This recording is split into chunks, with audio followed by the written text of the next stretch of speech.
Monsieur, bonsoir et bienvenue sur ce plateau spécial Côte d'Ivoire.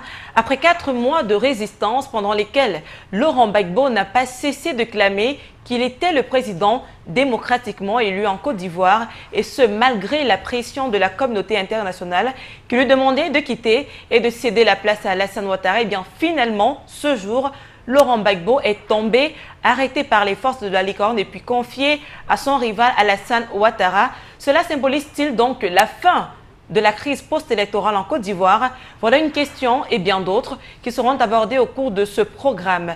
Et avec moi ce soir pour en parler, Manuela Siké, journaliste sur Afrique Média. Bonsoir Manuela. Bonsoir Dora.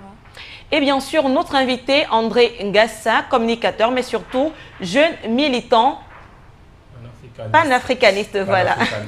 Bonsoir à vous et bienvenue. Bonsoir Dora, bonsoir Manuela. Bonsoir. J'espère que ce soir, nous allons bien débattre et que vous n'allez pas trop me triturer. En tout cas, ça nous aussi on l'espère. Okay. André Ngassa, vous dites que vous êtes un militant et que vous militez non seulement sur la toile, mais également que vous militez dans la vie quotidienne, dans la vie de tous les jours. Alors exactement, de façon concrète, qu'est-ce que vous faites tous les jours pour militer? Notre militantisme s'exprime quotidiennement à travers notre façon d'être, nos agissements au quotidien. Oui. Pourquoi? Parce qu'il s'agit pour nous de conscientiser nos contemporains, oui, leur faire comprendre que l'Afrique, c'est un continent qui a de l'avenir, qui a des ressources, un potentiel humain riche et qui a un poids dans les affaires du monde. C'est-à-dire que nous devons cesser de penser, comme certains ont voulu nous le faire comprendre, que l'Afrique est mal partie. Non, nous sommes pour l'afro-optimisme. Voilà, oui, de façon concrète, durant toute la crise post-électorale en Côte d'Ivoire, on a eu beaucoup d'Africains qui disaient des choses tout bas, beaucoup d'ailleurs qui se déclaraient être des pro-Gbagbo, mais qui de façon concrète ne faisaient rien. Alors vous, dans votre cas, maintenant pour votre militantisme, qu'avez-vous concrètement fait pour soutenir Laurent Gbagbo? Il s'agit déjà pour nous, nous qui appartenons à ces différents réseaux, oui, les réseaux sociaux sur Internet, déjà de diffuser de l'information, de rester en éveil, oui, et de garder une ferveur, cette ferveur que nous avons à cette Afrique qui gagne, à laquelle nous croyons fermement, et de partager cette croyance et cette foi en l'Afrique avec de nombreux autres Africains qui malheureusement sont encore acculturés et sous le joug de l'impérialisme et du néocolonialisme occidental. C'est ce que nous faisons et ce que nous avons fait et ce que nous allons continuer à faire. Ok. Puisqu'on parle de panafricanisme, est-ce qu'on peut considérer cet entêtement de Laurent Gbagbo comme un acte de panafricanisme? Certainement, certainement. Un acte de panafricanisme, un engagement qui se situe dans le même prolongement que la lutte des grands militants comme Lumumba, Steve Biko, Mandela, Thomas Sankara, qui sont tombés parce que l'Occident voulait mettre la main sur les ressources des Africains, sur contrôler l'Afrique après 5 siècles d'esclavage, 2 siècles de colonisation. C'est le néocolonialisme qui est toujours en marche et c'est la recolonisation de l'Afrique qui continue. Alors, nous les jeunes Africains, nous qui n'avons pas connu l'indigénat, qui n'avons pas été fouettés, oui, pour cultiver des bananes et des ananas et toute cette matière première que l'Occident a besoin pour son bien-être, nous qui ne l'avons pas connu, nous qui sommes nés après ces années dites d'indépendance, oui, nous aspirons à autre chose. Nous pensons que l'Afrique et les Africains ont le droit et le devoir de contrôler leurs ressources, d'avoir la main mise là-dessus et de donner et de réserver à leur progéniture un autre avenir. Un avenir différent de ce que nos ancêtres ont connu et surtout de ce que l'Occident nous réserve à travers des contrats léolins, des accords de coopération dont nous ne comprenons ni la tête ni la queue. Donc, il s'agit pour nous, les Africains, des panafricanistes, de mener une lutte de faire comprendre aux autres, de conscientiser les uns et les autres pour qu'ils comprennent que nous devons enfin mettre un terme à ce déséquilibre et que nous, les Africains, nous pouvons traiter d'égal à égal avec l'Occident et que nous avons un poids et un rôle majeur à jouer dans l'avenir de ce monde. D'accord, monsieur André Ngasser. Vous avez par exemple parlé tout à l'heure de ces accords dont on ne comprenait ni la tête ni la queue, pour reprendre votre expression. Alors, on va évoquer un autre accord. Je vais me parler d'une résolution. C'est la résolution 1975 de l'ONU qui a été votée le 30 mars et qui a finalement permis aux forces de la licorne française d'aller en Côte d'Ivoire soutenir l'ONUCI et par conséquent d'attaquer Laurent Gbagbo par des frappes aériennes et bien d'autres choses comme nous l'avons vu. Alors, est-ce qu'on peut accorder une certaine crédibilité à cette résolution? D'emblée, je dirais que l'ONU, oui, pour revenir à elle, à cette institution que De Gaulle appelait machin, un machin, hein, n'est pas une institution aussi démocratique qu'elle veut se faire présenter. Pourquoi? L'Afrique, c'est 1 milliard d'habitants. Quelle est sa place à l'ONU? Est-ce qu'elle a un siège permanent au Conseil de sécurité? Comment les décisions sont prises? Comment ces résolutions sont votées? Voilà une résolution unique qui permet à un État qui introduit une résolution, qui l'a fait voter et vient l'appliquer dans un pays souverain. Nous pensons que là, on ne peut pas être en même temps juge et parti. Surtout que la France est le pays qui a colonisé la Côte d'Ivoire. oui. Nous comprenons donc que derrière ces résolutions se cachent des arrangements. Des arrangements soit entre des petits copains, la préservation des intérêts et, que dis-je, en fait, tout cela se passe au détriment de l'Afrique. C'est une résolution qui peut être considérée comme...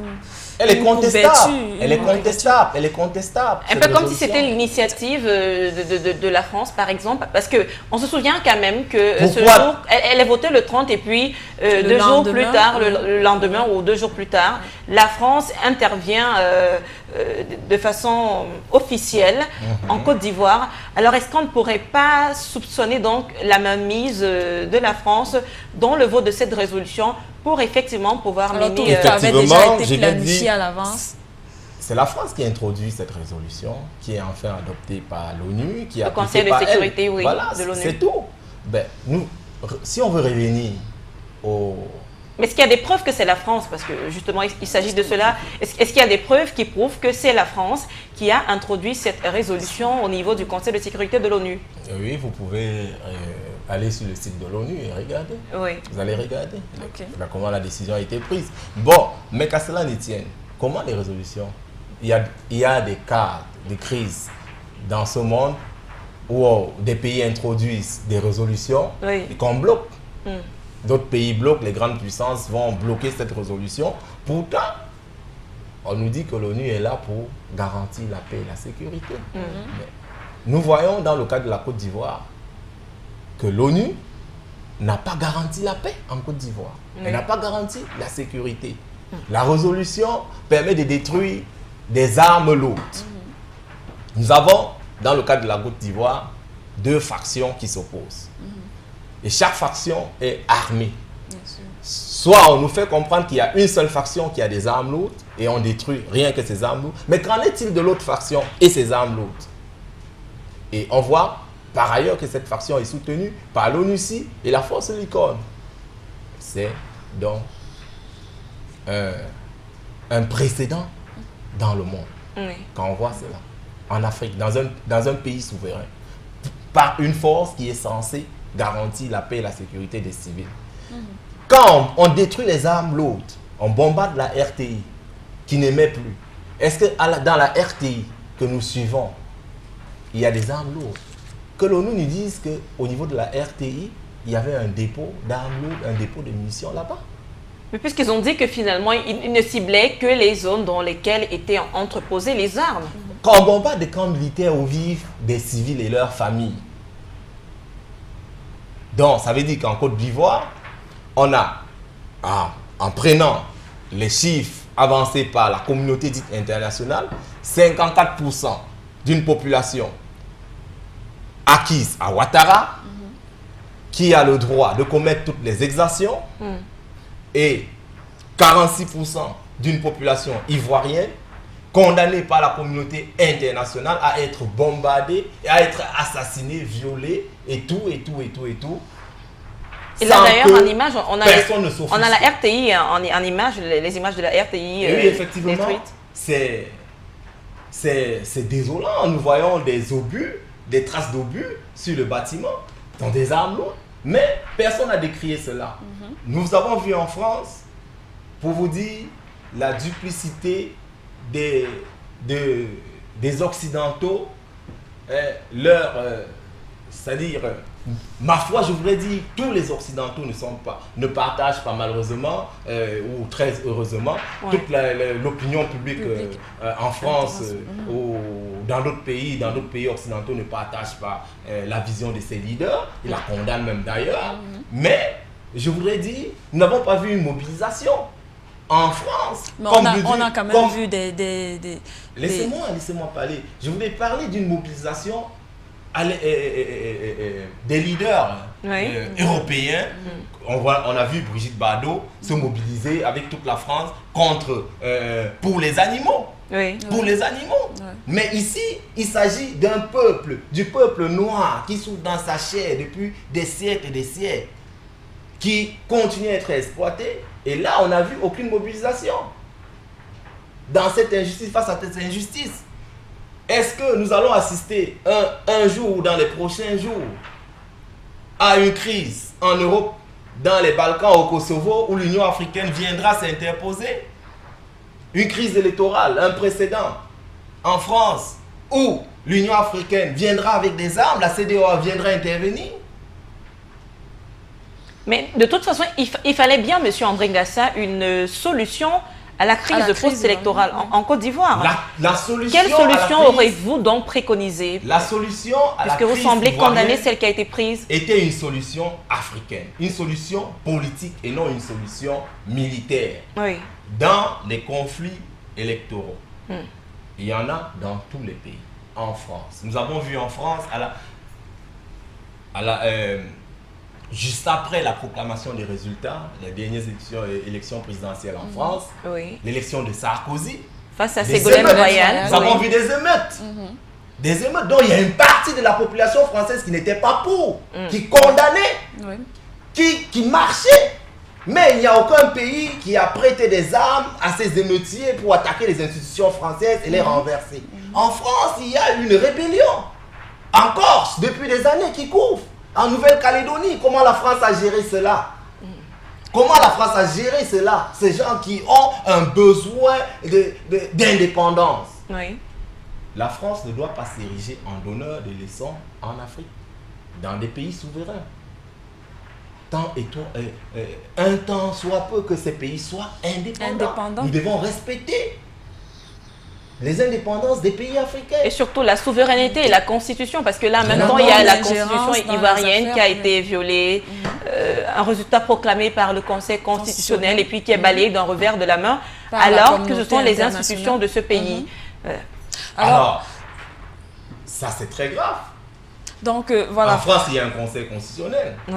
Actuellement, nous venons d'assister à l'enlèvement d'un chef d'État. Bon, on parle d'arrestation, mais vous dites enlèvement. Je vous parle d'un enlèvement. Donc, vous considérez que c'est un enlèvement. C'est un enlèvement d'un chef d'État par des puissances occidentales, avec leurs affidés, avec une bande d'armées et de rebelles qui se sont insurgés contre les institutions d'un État souverain. On a des rebelles qui prennent des armes contre un État souverain, attaquent les institutions, la Constitution, et on leur déroule le tapis rouge. C'est le même cas de figure un peu en Libye. Si vous suivez mon regard. Oui, avec les rebelles de Benghazi. Ah oui. Donc, où allons-nous? Dans quel monde sommes-nous? Si nous, Africains, nous ne pouvons pas prendre conscience à cette heure-ci qu'il est temps pour nous de comprendre que l'Occident, la France, comme l'un de ses illustres chefs l'avait si bien dit, la France n'a pas d'amis, elle n'a que d'intérêt. Ça, ce sont les pays en général. Donc, ce sont les pays en général, ils n'ont pas d'amis dans les intérêts. Et c'est normal, il faut bien évoluer. Dans ce jeu, il faudrait que nous, les Africains, nous comprenions où est donc notre intérêt. Que nous comprenions pourquoi et comment il y a eu l'esclavage, une traite des Noirs, une colonisation. Et le meilleur exemple à la compréhension de ce fait vient de nous être donné par Ouattara et ses amis, en nous montrant comment l'Afrique a été colonisée. Pour coloniser l'Afrique, il faut passer toujours par des suppôts, des béni-oui qui sont prêts à vendre tout leur peuple, et comme cela. Et alors nous devons nous mobiliser, faire bloc. On l'a compris, mais voilà, avant d'arriver à cette conclusion, d'ailleurs, on va évoluer dans votre programme. Donc maintenant que Gbagbo est justement entre les mains de Ouattara, est-ce que vous pensez que, puisqu'on sait très bien que le pays a été victime d'embargo, on a sur le cacao, sur les armes, sur les médicaments. Bon, sur le cacao, je crois, il a été levé maintenant, et il y a les entreprises françaises qui ont également fermé parce que Gbagbo refusait justement de céder le pouvoir. Alors maintenant que c'est Ouattara, puisque c'est Ouattara qui a effectivement été désigné par la communauté internationale, est-ce que vous pensez que la situation sera rétablie? Alors vous faites très bien de dire que c'est un président qui a été désigné par le président de la communauté internationale. Le président de la communauté internationale. Qui est aussi le président des Ivoiriens. En ce moment, c'est le président. Je crois qu'entre-temps, la Côte d'Ivoire ne s'appelle plus Côte d'Ivoire, elle s'appelle Communauté internationale. CI pour Communauté internationale, c'est plus CI pour Côte d'Ivoire. Et vous savez pourquoi. Ça se voit et ça s'explique. Donc, maintenant, ils ont pris le port de San Pedro. Aussitôt qu'ils ont pris le port de San Pedro, qu'est-ce qui s'est passé? Le prix du cacao a baissé. Oui. Ça s'explique comment? À qui profite cela? Les experts, les économistes nous ont appris que c'est parce qu'il devait y avoir abondance, en prévision de l'abondance qu'il devait y avoir. Il n'y a pas encore abondance, mais en prévision, les prix ont déjà baissé. Oui. Pourtant, nous connaissons ici, sur nos marchés, le mécanisme de fixation de prix. Le marché n'est pas encore saturé. Le cacao en Côte d'Ivoire, la crise, le président Gbagbo n'est même pas encore enlevé. Mais le cacao se vend déjà par Ouattara. Oui. Et on vous dit qu'on veut la réconciliation, que c'est un président qui veut la paix. Quelqu'un qui met son pays en embargo pendant plus de 4 mois, puisque la communauté internationale est de connivence avec lui. Aussitôt qu'il a réussi son coup, le coup d'État. Il faut reprendre le cours normal. Alors. Voilà les choses. On peut considérer que c'est une stratégie quand même. Non, en fait, il n'y a pas de cours normal à moyen terme en Côte d'Ivoire. Oui. C'est vrai que la reconstruction elle-même va prendre un certain temps. Une exploitation de la Côte d'Ivoire, une très très bonne exploitation de la Côte d'Ivoire au profit de ceux qui soutiennent Ouattara.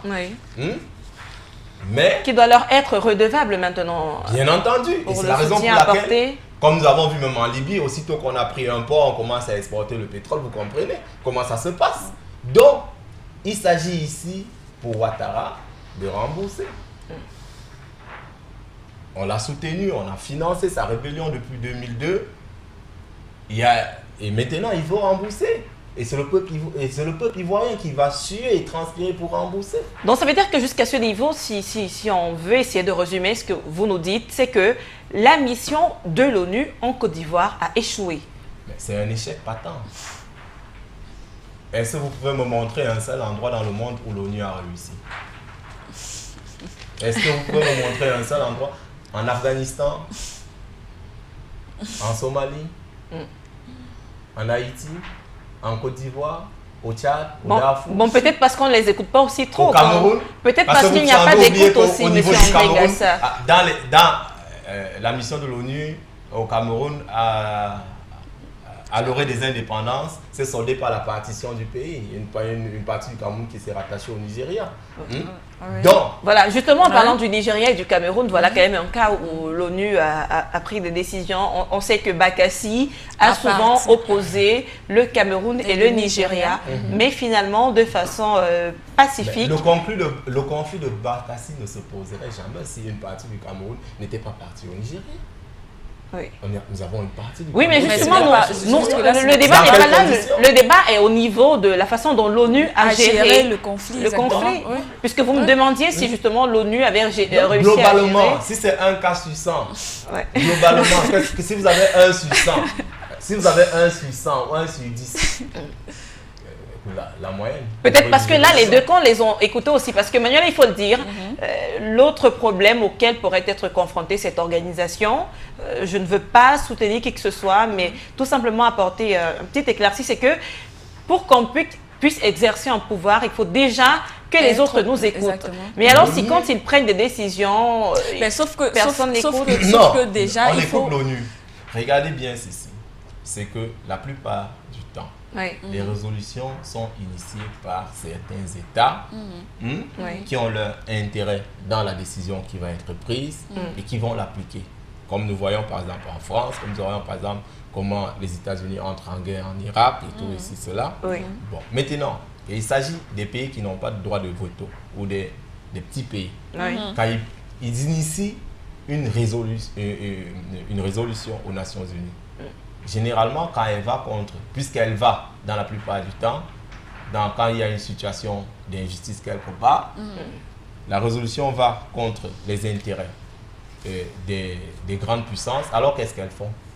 Elles appliquent le droit de veto.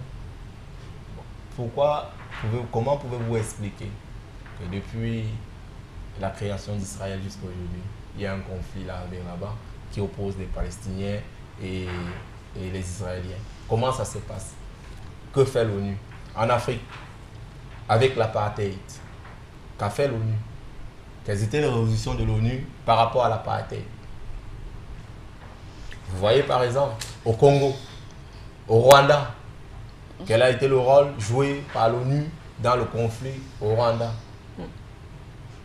Justement, en parlant de l'ONU, est-ce que vous pensez que l'organisation avait spécialement besoin de la France pour renforcer ses troupes? Parce que la France affirme qu'elle est intervenue en Côte d'Ivoire, voilà, justement, après cette résolution où l'ONU lui demandait de prêter main forte aux forces de l'ONU présentes. Est-ce qu'on ne pouvait pas tout simplement renforcer les casques bleus de l'ONU? Oui.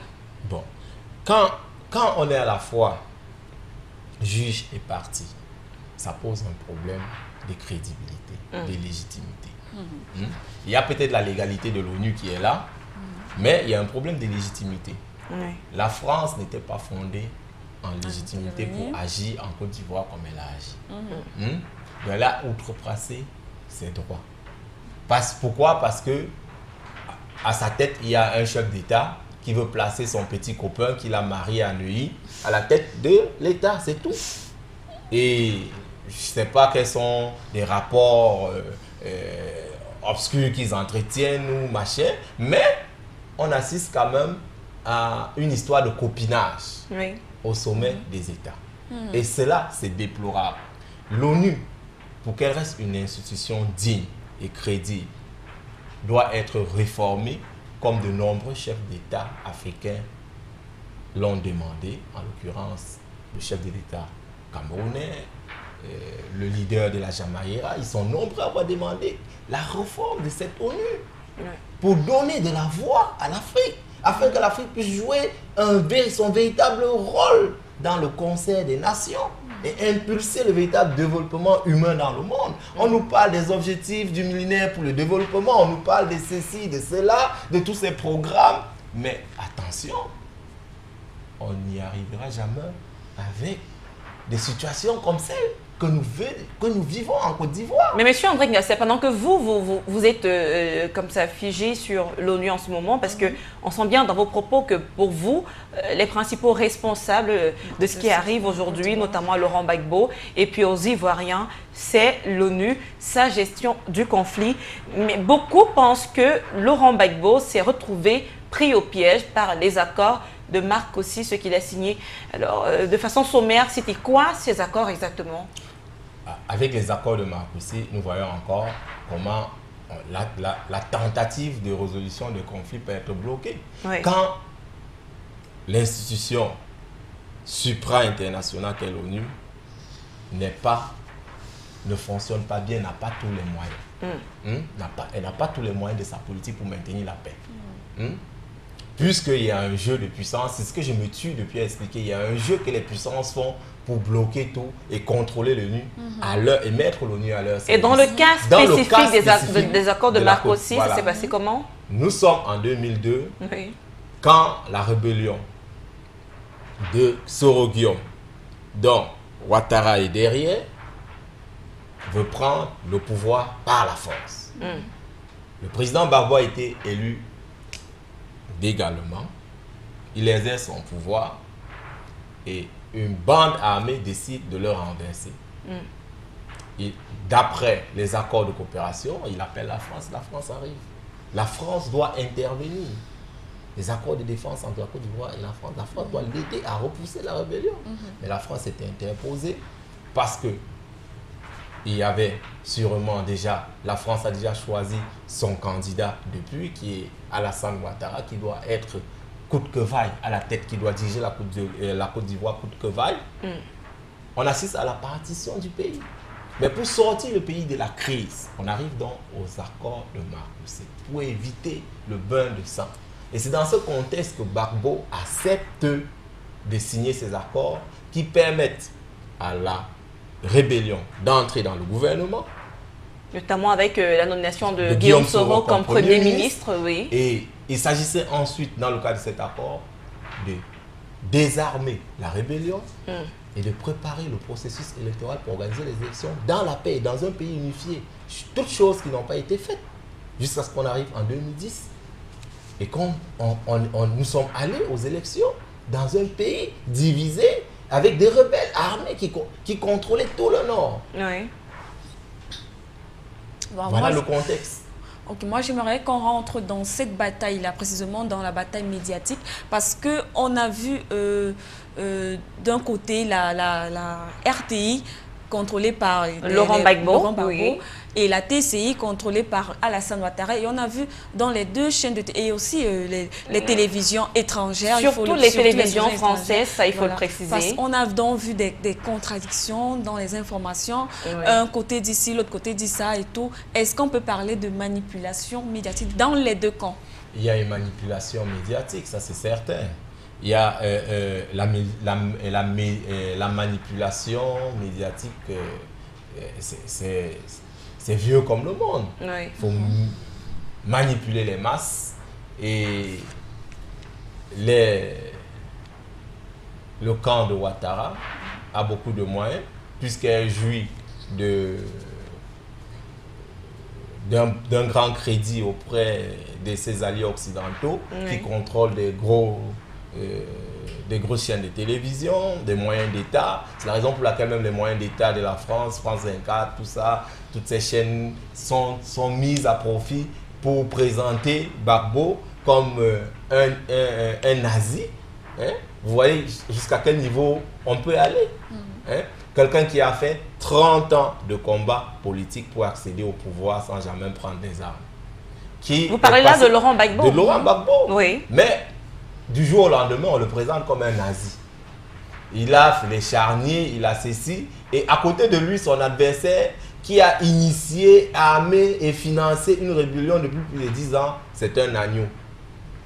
Il a pris en 4 jours toutes les villes de Côte d'Ivoire sans qu'une seule balle soit tirée. Toutes les villes sont tombées les unes après les autres en se rendant. Les militaires se rendaient, tout le monde se rendait. Quand on nous présente un Français qui est mort, assassiné dans son hôtel à Yamoussoukro et qui était certainement, vraisemblablement pro-Gbagbo, on nous dit ce serait une balle perdue qu'il aurait tué. Où est donc venue cette balle? Pourquoi les médias français sélectionnent, les médias occidentaux sélectionnent ce qu'elles doivent montrer? Et surtout que... Et ont un parti pris, parce que quand nous avons assisté, quand on suit toutes ces chaînes, on sent qu'il y a un parti pris manifeste. Oui. Et maintenant, c'est vrai que la RTI, à un certain moment, est tombée aussi dans ce jeu, puisque à un certain moment, il fallait donner le change face à l'oppression, encore, je dirais encore l'oppression de tous ces médias. Vous avez tous les médias du monde contre vous, vous avez que votre seule voix, mais cette petite voix qui porte loin, et c'est la raison pour laquelle il fallait à tout prix la bombarder.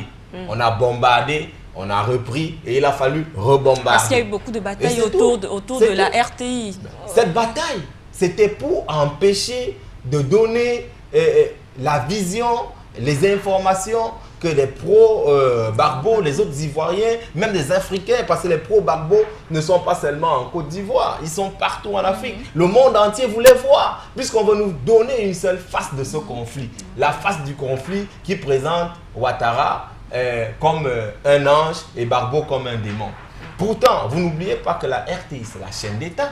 La TCI, si on veut regarder au terme de... c'est une chaîne qui appartient à un individu. Un individu qui est le président reconnu et qui a promis de faire de la TCI désormais la télévision nationale ivoirienne. Maintenant qu'il est président, on verra par quel mécanisme prendre le contrôle de la RTI ou alors... On verra par quel mécanisme, bon, je ne sais pas si ce serait une nationalisation. Il va nationaliser la TCI pour que la TCI devienne la chaîne d'État. Bon, ok, bon, il n'y a pas de souci. Mais on verra comment ça va se passer, c'est tout. Voilà, et puis maintenant, on revient, on avait juste à l'instant à l'image Laurent Gbagbo, voilà, son arrestation, il était tout en sueur et puis assez serein quand même, parce que celui qu'on a vu sur les images, c'est un Laurent Gbagbo qui finalement était préparé à cette arrestation et il savait que ça finirait par arriver. En fait, c'est ce qu'on peut dire quand on regarde son image, il est plutôt serein, mais aujourd'hui donc, il est entre les mains du camp Ouattara. Déjà, c'est clair, la communauté internationale accuse Laurent Gbagbo de s'être maintenu de force au pouvoir et donc ainsi d'avoir violé des lois. Maintenant, les morts qu'il y a eu, les nombreux morts qui sont tombés durant cette bataille en Côte d'Ivoire, est-ce qu'on ne pourrait pas aussi les mettre sur le dos de Laurent Gbagbo finalement? Ce n'est pas à ce genre de spectacle qu'on risque d'assister? Parce qu'à Adékoué, vous me permettez de chuter, à Adékoué déjà, des 800 morts au début, Human Rights Watch a parlé de 800 morts que l'ONU, en premier temps, a mis sur le dos d'Alassane Ouattara. Mais quelques jours plus tard, on s'est mis à dire c'est Alassane Ouattara et puis c'est Laurent Gbagbo. Est-ce que Gbagbo, finalement, ne va pas encaisser ces morts-là? On n'a qu'à... Ce qui est certain, c'est que ceux qui se disent les vainqueurs vont chercher à écrire l'histoire à leur façon, à leur manière. Mais la vérité reste la vérité. Elle demeure. Les faits sont têtus. On saura toujours ce qui s'est passé réellement en Côte d'Ivoire. Gbagbo est le président légitimement élu. Jusqu'à l'heure actuelle, constitutionnellement, il est le président. Il a été enlevé et il se trouve dans le QG de son adversaire à l'hôtel du Golfe. Là où, je ne sais pas si c'est un hasard ou une similitude ou quoi, là où, justement, ce candidat, cet adversaire a été déclaré élu par la commission électorale indépendante. À quel moment? Hors délai. Pourtant, la commission électorale indépendante avait son siège. Donc, tout le destin de la Côte d'Ivoire se joue à l'hôtel du Golfe. Finalement, parce que c'est là que réside actuellement le président de la Côte d'Ivoire. C'est là où le destin de la Côte d'Ivoire se joue. Cette Côte d'Ivoire qui pourra renaître en tant que Côte d'Ivoire plus forte et donner le ton à tous les pays africains, ou alors un nouvel État que moi j'appelle la communauté internationale, qui a pour chef d'État Alassane Ouattara, parce que c'est la communauté internationale qui veut faire de lui le président de la Côte d'Ivoire. Et non, et donc, c'est un autre État. Ils ont bombardé, d'ailleurs, ils ont bombardé le palais. Et lui, il a pris ses quartiers depuis à l'hôtel du Golfe où tout se gère. Il va finir par prêter serment là-bas. Sûrement qu'on va assister dans les prochains jours aussi à l'enlèvement du président du Conseil constitutionnel qui viendra sûrement là-bas aussi faire allégeance sur les armes et il va prêter serment puisqu'il avait prêté serment par lettre. D'accord, maintenant on a vu une Simone Gbagbo fière, une Simone Gbagbo qui a supporté, qui a soutenu son mari avec autant d'acharnement. Est-ce que, on a vu d'ailleurs sur les images, elle aussi elle a été arrêtée, est-ce qu'elle pourrait encourir les mêmes sanctions que Laurent Gbagbo? Finalement, c'est normal qu'une femme soutienne son mari. Oui. Bien entendu. C'est les adeptes du féminisme, de l'émancipation. Je suis outré et je suis vraiment déçu quand j'entends sur les chaînes internationales, on lui dit que dans le couple Gbagbo, on nous fait des analyses, c'est elle qui tient, c'est elle qui contrôle, c'est elle qui fait ceci. Bon, moi je sais, comme on nous a toujours dit, que derrière chaque grand homme, il y a une grande femme. Et puis je crois que le couple Gbagbo, c'est un couple de combattants, de militants. Et quand on est combattant, on est militant, on est préparé à tout. On sait que ça peut arriver parce qu'on lutte pour sa cause, on lutte pour une cause juste. Et surtout quand on lutte pour une cause juste, on a de l'énergie à revendre. Comme Jésus qui luttait pour une cause juste. Oui.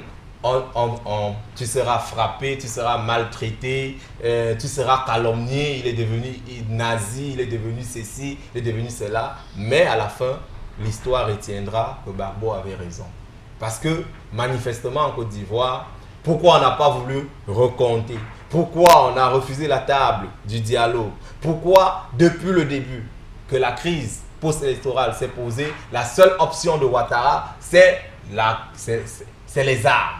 Et puisque jusqu'à présent, vous ne présentez, vous, le président Laurent Gbagbo comme celui qui aime les Ivoiriens, celui qui aime la Côte d'Ivoire. Alors, est-ce que dans cet amour pour la Côte d'Ivoire, il n'aurait pas tout simplement pu, quand il a vu que ça dégénérait, dire d'accord, je me rends pour préserver les vies des autres? Parce que à cause de ce conflit, à cause de l'entêtement de Laurent Gbagbo, beaucoup de vies sont tombées tout de même, monsieur André Ngassa. Oui, et des gens meurent. Des gens sont en train de mourir. Au moment même où nous sommes en train de parler, en Côte d'Ivoire, des gens sont en train de mourir. Mais sachez une chose, c'est que ce que vous demandez ce qu'on demande à Gbagbo de faire, pour quelqu'un qui lutte pour une cause, ce n'est pas évident parce que c'est tout un peuple qui te porte. Au-delà des frontières de la Côte d'Ivoire, c'est des gens qui te soutiennent. Ça, c'est un point de vue panafricaniste alors que... Écoutez, plus que... Je dis bien ceci, le combat, la lutte de Gbagbo depuis des années, c'est comme la lutte pour la démocratie. On nous dit que la démocratie, c'est une valeur universelle. Oui. Hein? C'est une valeur qui dépasse les frontières d'un pays. On ne peut pas venir nous dire qu'on va installer la démocratie dans un pays avec des canons, des missiles, des pumas, des gazelles et tout. Donc, Gbagbo a milité et a lutté depuis plus de 30 ans. Il n'a jamais pris les armes. Il n'est pas arrivé au pouvoir avec des armes. Lui, il est préparé pour tout ce qui peut arriver. Et il a un peuple en Côte d'Ivoire même qui le soutient.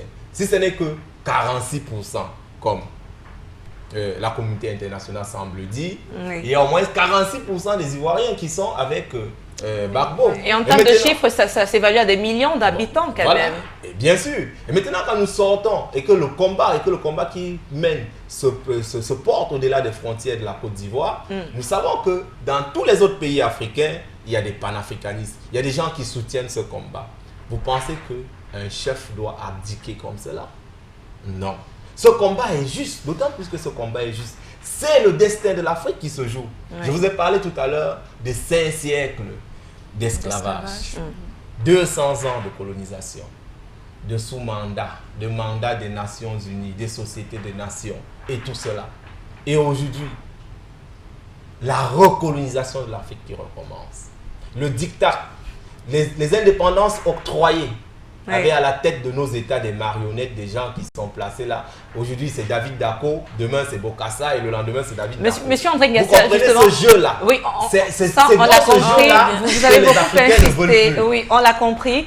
On va évoluer, d'autant plus qu'on a juste très peu de temps qui nous reste.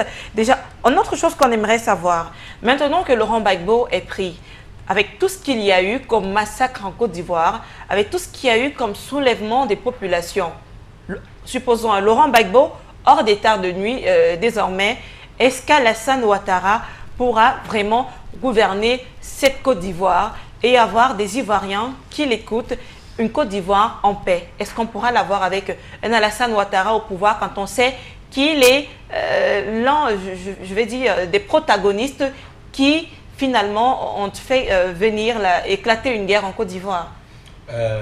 Pour ma part, je ne crois pas trop à une sortie des crises rapides en Côte d'Ivoire. Oui. Parce que nous avons vu les images de la TCI, ce que la TCI veut bien montrer, dans la partie polie, on voit comment un chef de l'État est maltraité, humilié, avec sa famille, sa femme et son enfant, qui n'occupent aucun poste dans l'appareil étatique. Nous avons vu Michel Gbagbo, qui est bastonné, et ça c'est la partie que nous voyons, la partie visible de l'iceberg. Oui. Bon, imaginons tout ce qui s'est passé dans les coulisses et qu'on ne nous montre pas. Vous pouvez imaginer. Vous pensez que Ouattara, qui se présente comme un homme de la paix, qui prend des armes contre son pays, qui met son pays sous embargo, qui demande depuis plus de 10 ans, s'active par tous les moyens pour arriver au pouvoir. Vous pensez que Ouattara, en prenant les rênes du pouvoir, comme il va le prendre, avec l'aide de l'étranger, pourra gouverner un peuple qui est fier?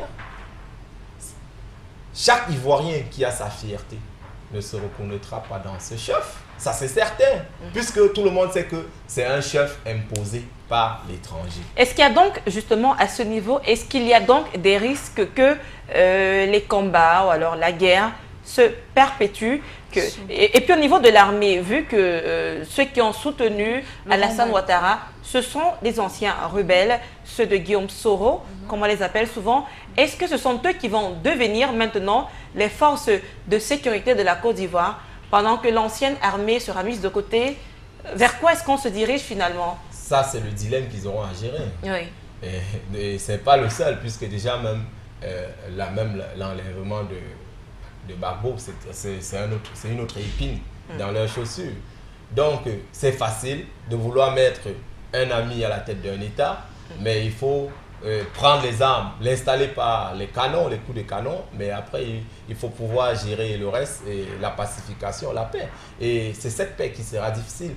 Pour que la Côte d'Ivoire redevienne un pays instable, je crois que la seule solution... Stable plutôt. Voilà, stable, stable, oui, de paix. C'est un lapsus. Oui, tout à fait. Franchement, mon rêve, c'est que la Côte d'Ivoire redevienne un très grand pays. Donc, pour que cette Côte d'Ivoire redevienne stable, et je crois que il y a du chemin à faire, et cela passe nécessairement par une véritable indépendance de ce pays. Donc, ça passe par une véritable indépendance de ce pays. Maintenant que Laurent Gbagbo est arrêté, là maintenant j'aimerais vous poser la question du rôle de l'Union africaine dans cette histoire-là. Puisque le coup a été monté, si on peut dire comme ça, par... d'après ce qu'il dit, justement, voilà, entre guillemets. La France, l'ONU et tout, bon, on peut dire la communauté internationale. Est-ce qu'il sera directement jugé par les instances internationales ou alors l'Union africaine devra alors intervenir là à ce niveau? Vous avez compris que... Puisqu'avant d'être dans l'ONU et tout ça, membre de l'ONU, la Côte d'Ivoire est d'abord membre de l'Union africaine. Et surtout que l'Union africaine est l'instance, la plus haute instance en Afrique. Oui, d'autorité. La CEDEAO, tout ça, toutes ces organisations et l'Union africaine qui ont reçu. Bon, bien entendu, ce que je voudrais dire, c'est ceci. Nous avons assisté, nous avons vu comment l'Union africaine était divisée à propos de cette crise. Comme la plupart des crises qui secouent l'Afrique, les balbutiements de nos leaders. Nombreux sont ceux qui qui n'ont pas le cran de s'affirmer et de dire non comme Sékou Touré à la France. Et c'est la raison pour laquelle nous voyons ce retrait de l'Union africaine, que ce soit dans ce conflit en Côte d'Ivoire, que ce soit...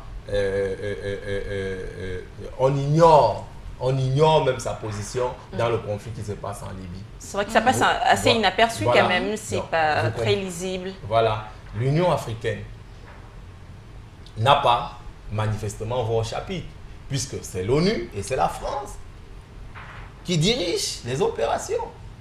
L'ONU et la France sont en première ligne.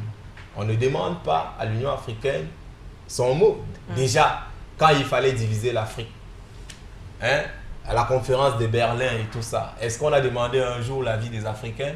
Pourquoi voulez-vous qu'aujourd'hui on vienne demander l'avis de l'Union africaine pour la recolonisation de cette Afrique, pour le partage du gâteau? Voilà, justement, on veut repartager le gâteau, redistribuer les cartes. Donc, il n'y a pas ils n'ont pas intérêt, ceux qui sont en train d'organiser tout cela n'ont pas intérêt, ils n'ont même pas besoin de la position de l'Union africaine. Même si sa position existe, c'est une position qu'on ne prend pas en compte. Donc, quand nous comprenons cela, les dirigeants africains, les jeunes africains, les intellectuels africains, nous devons nous mobiliser et comprendre que l'avenir de nos enfants, les générations futures, c'est dans le combat que nous devons mener dès maintenant pour libérer notre continent. Et là, moi j'ai une question. Quand vous dites les jeunes Africains, les jeunes intellectuels devraient se mobiliser quand même. La grande crainte de la plupart des populations, des jeunes, c'est que militairement, quoique, même si à un moment donné, nous ne sommes pas très d'accord, je vais parler des Africains, ne sont pas très d'accord avec ce qui se passe. Encore faudrait-il avoir les moyens de sa politique. De façon militaire, ils sont beaucoup plus armés que nous. Est-ce que l'Afrique pourrait se lever pour dire non? Comment est-ce que ça se passerait quand on sait qu'on pourrait assister à des massacres? Et puis croyez-vous même que l'Afrique puisse se passer maintenant de l'Occident, de l'Amérique et de tout cela? En tout temps, l'Afrique, moi je vous dirais ceci, en tout temps l'Afrique pourrait se passer de tous ces continents. Aujourd'hui, on assiste à un phénomène. Comment exploiter nos matières premières, de pétrole dans le sol, le diamant et tout ça? Jusqu'à présent, ce sont eux qui nous apportent l'expertise pour pouvoir exploiter. Nous sommes sur ce plateau, personne d'entre nous n'a un diamant. Hein? Oui. Que faisons-nous avec les diamants? Nous avons ça dans notre sous-sol, mais est-ce que ça nous intéresse? Je vous dis ceci, le besoin crée l'outil. Ce jour d'arriver à cela. Pour vous dire, aujourd'hui on assiste à l'immigration, une forte immigration des Africains qui prennent même par la nage pour arriver à Lampedusa. Et qui se noient et qui meurent. C'est dramatique. Mais je vous dis que dans les temps anciens, on n'a pas... C'est l'Européen qui est toujours parti de l'Europe vers l'Afrique, à la recherche des nouvelles terres, des épices, de ceci et de cela. L'Africain, dans son environnement, dans son biotope de sauvage, comme ils l'ont dit, n'avait pas besoin de cela. N'a certes rien apporté à leur humanité, mais n'avait pas besoin d'émigrer. Se sentait bien chez lui, dans son environnement. Peut-être ça peut paraître ringard comme discours, mais c'est une réalité. Oui, un peu ringard déjà, peut-être parce que là, vous nous appelez clairement, si je veux comprendre, vous appelez les Africains, s'il le faut, à un retour à la terre, à se passer désormais de cette... C'est la mouvance aujourd'hui. On fait un retour au bio. Un retour où il n'y a qu'à voir les mouvements écologistes en Europe même. Hein? C'est le retour à la terre.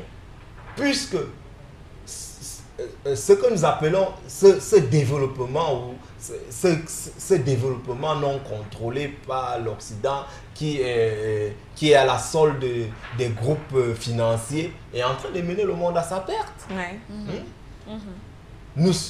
L'humanité est menacée et l'avenir et la solution pour l'humanité, c'est qu'il y ait vraiment une réforme de l'Organisation des Nations Unies, une réforme de beaucoup de choses, des systèmes économiques. On en parle.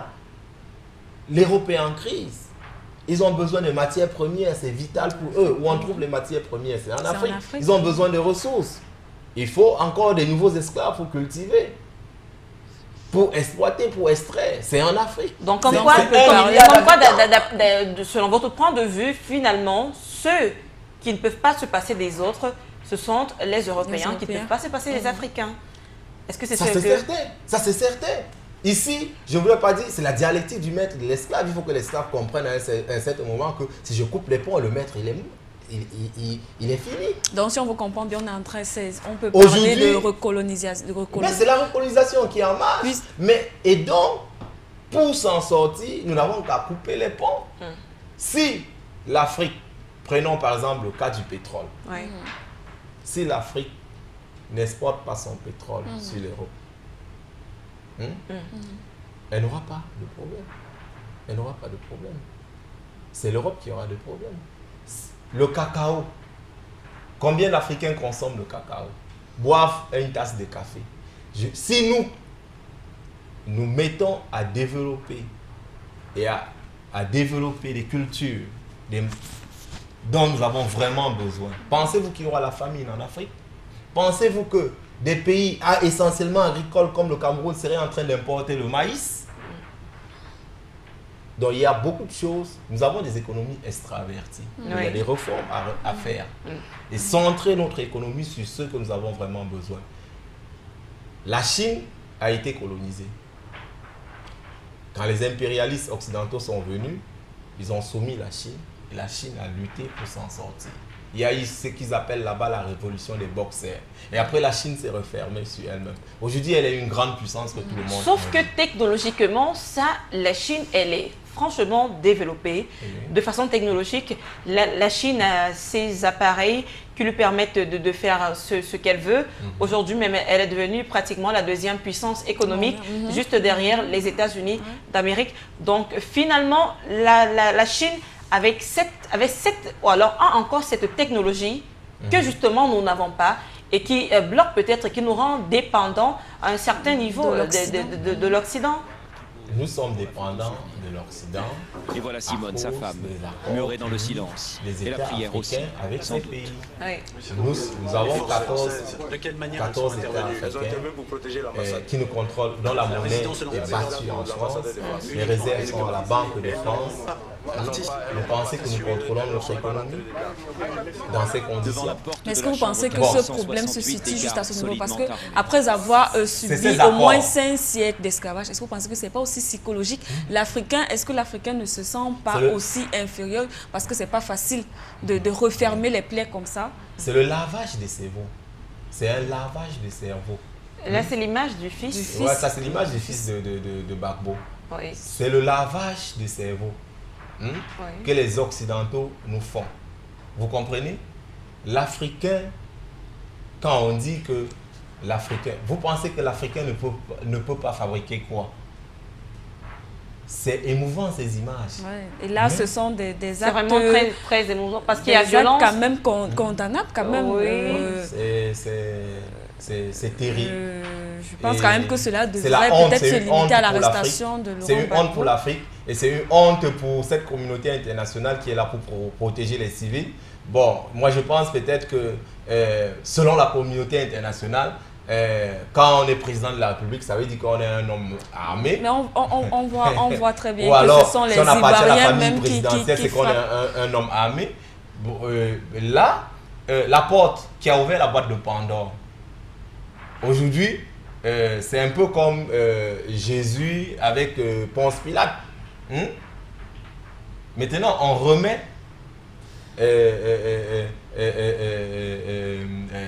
la France en lave les mains et maintenant, les Ivoiriens doivent s'entretuer. Et après, on vous dira la France n'est pas entrée là-dedans. Pourtant, c'est la France qui a ouvert la boîte à Pandore. Elle n'avait qu'à ne pas bombarder, elle n'avait qu'à rester... Est-ce qu'elle a joué son rôle d'interposition? Monsieur André Ngassa, ça c'est clair que si on continue sur ce terrain, jamais nous ne sortirons de ce plateau. Mais on va chuter et puis pour chuter, on va évoquer très légèrement le cas de la Libye. Parce que vous avez mentionné tout à l'heure la recolonisation. Et pour signifier cela, vous avez également évoqué le cas de la Libye. Alors, l'Union africaine maintenant, qui est en Libye, qui propose une nouvelle feuille de route, Muammar Kadhafi, peut organiser une élection présidentielle dans les prochains jours à laquelle lui-même pourra se représenter, feuille de route que lui, il a d'ailleurs acceptée.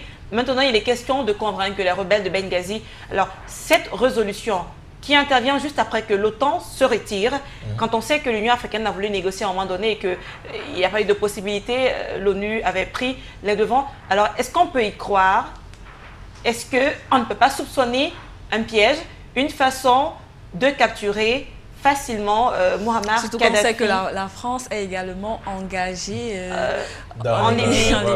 Est-ce qu'on peut vraiment y croire à cette feuille de route, à cette résolution du conflit? Est-ce qu'on est sûr qu'ils vont tenir parole une fois qu'il y aura effectivement le cessez-le-feu et tout le reste? Bon, quand on analyse le conflit, on sent que les rebelles, ces insurgés, en termes de rapport de force, ne peuvent rien contre le régime en place, c'est-à-dire le régime de Kadhafi, l'État.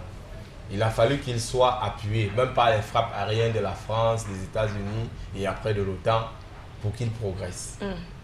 Et même dans leur progression même est limitée. Aujourd'hui, il y avait un cessez-le-feu. Le rapport de force est toujours en faveur de Kadhafi. Et s'il s'est engagé à aller vers les élections, c'est certain, c'est une très bonne chose. Nous devons déjà féliciter cela. Ça veut dire que c'est un homme qui est ouvert, qui ne reste pas campé sur ses positions. Et donc il veut la paix dans son pays. Il veut la paix dans son pays, contrairement à ce qu'on veut nous faire croire. Maintenant, la question, c'est est-ce qu'on peut y croire finalement quand on fait une projection dans le futur? Parce que là, il faudrait déjà qu'on fasse tout pour je crois en cela. Je pense que c'est une voie de sortie pour la crise en Libye. Excusez-moi, les images me choquent. Mais je dois dire que dans le cas de cette Libye-là, Kadhafi, en organisant les élections, certainement les remportera.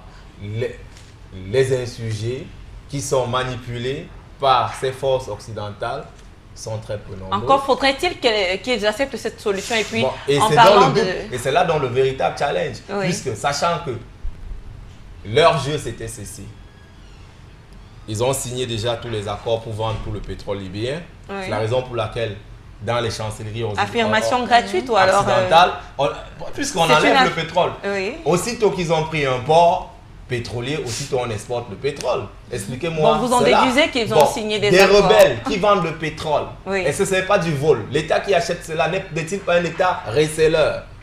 Nous avons une nation avec des institutions qui fonctionnent, qui sont fonctionnelles. Du jour au lendemain, on les déclare illégales. Après qu'un groupe de rebelles soit allé dans une chancellerie, on lui a déroulé le tapis rouge. Et quels accords secrets ont-ils signé? Et aussitôt, on vous dit que c'est la voie, dorénavant, c'est l'entité qui représente ce pays et ses institutions, toute une nation. On fait fi, on oublie que dans ce pays, il y a tel nombre de millions de personnes qui pensent autrement, qui ont un leader et tout et tout. On ne tient pas compte de donc ça veut dire, s'il vous plaît, ça veut dire qu'avec cela, s'il y a des accords, comme effectivement vous le dites, signés derrière, les rebelles de Benghazi alors risquent fort de ne pas accepter la feuille de route. C'est prévisible. C'est prévisible qu'ils n'acceptent pas cette force, cette feuille de route. D'autant plus qu'ils se savent incapables de gagner une élection. Voilà, monsieur André Ngassin, on va sortir de ce programme, mais avant, juste une dernière question pour vous. Alors, en tant que panafricaniste, vous avez un réseau. Est-ce que vous prévoyez tout de même de continuer à sensibiliser les populations, notamment pour le cas Gbagbo? Qu'est-ce que vous prévoyez de faire dans le futur pour montrer votre parti pris, votre soutien à Laurent Gbagbo? Bon, nous continuons à soutenir Gbagbo. C'est l'enlèvement de Gbagbo. C'est, comme je vous ai dit, c'est une épine dans la chaussure de ceux qui l'ont enlevé. Ce n'est pas un jour triste. Quand on est combattant, on doit s'attendre à cela, surtout quand on combat pour une cause juste, légitime et légale, dans son cas. Et votre rapport, j'insiste. Et notre rapport, nous allons continuer à sensibiliser, à faire passer le message Et je crois que de plus en plus, des think tanks vont se constituer et pour réfléchir, des groupes de réflexion et desquels nous allons maturer des solutions pour véritablement libérer cette Afrique. Merci beaucoup d'être passé sur ce plateau d'Afrique Média pour cette édition spéciale Côte d'Ivoire. Voilà, nous arrivons juste à la fin du temps qui nous était imparti. Voilà, 60 minutes de passer ensemble. Merci à toi, Manuela Siké. Merci également. Mesdames, Messieurs, merci à vous qui nous avez suivis. Ça a été un plaisir. À la Côte d'Ivoire, donc finalement, le rappel, Laurent Gbagbo a été arrêté aujourd'hui par les forces de la Licorne et ensuite remis à Alassane Dramane Ouattara. Le futur de la Côte d'Ivoire, en tout cas, ce que nous, on leur souhaite, c'est de pouvoir se reconstituer, de pouvoir se rétablir et donc de continuer afin que cessent les morts. On espère en tout cas que cette arrestation sera le dénouement de la crise. L'actualité en Côte d'Ivoire, en Libye et dans le monde évolue et continue sur Afrique Média. Restez des nôtres. Surtout, bonne soirée à tous.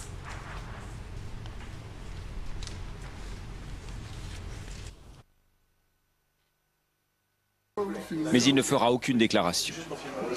À ses côtés, des combattants des forces républicaines de Côte d'Ivoire qui posent pour la photo souvenir. Et voilà Simone, sa femme, murée dans le silence. Et la prière aussi, sans doute. Les forces françaises, de quelle manière elles sont intervenues? Elles ont intervenu pour protéger l'ambassade. La résidence de l'ambassadeur de France. Uniquement. Uniquement. Elles n'ont pas participé, elles ne sont pas rentrées dedans. Devant la porte de la chambre 468, des gardes solidement armés. Alassane Ouattara s'est engagé à garantir l'intégrité physique de Laurent Gbagbo et de sa famille.